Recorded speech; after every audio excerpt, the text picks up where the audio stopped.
তৃণমূল ক্ষমতা থাকাকালীন আমাদের দিদি নাম্বার 1 রচুদি কি বলেছিল চলো শুনি আগে। আমাদের দিদি এইটুকু রাজ্য নিয়ে মাদুয়ারা হয়ে বসে আছে, পাগলের মতো ছোটাছুটি করছে, পাগলের মতো ছোটাছুটি করছে, পা ভাঙছে, মাথা ভাঙছে, পা ভাঙছে, মাথা ভাঙছে, সবকিছু হয়ে যাচ্ছে। তারপরে পশ্চিমবাংলার লড়াই করছে আমাদের একটা ছোট্ট রাজ্যের জন্য। আর আমাদের বিজেপি সরকার একটা এত বড় দেশের একজন এত বড় মাথা, তারা আমাদের পশ্চিমবাংলার জন্য কি ভাবছেন আমাকে একটু বলবেন। আর যখন তৃণমূল মায়ের ভোগে চলে গেল তখন রচুদি কি বলছে চলো আগে শুনি।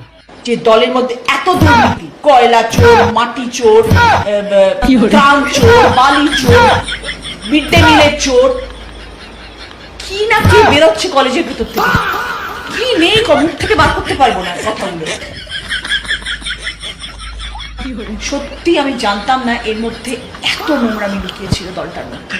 আমি মমতা পিসিকে একটা কথা বলতে চাই যে পিসি দুধ কলা দিয়ে কালসাপ না গিরগিটিও পুষেছিলে তুমি, এই দেখো গিরগিটিগুলো।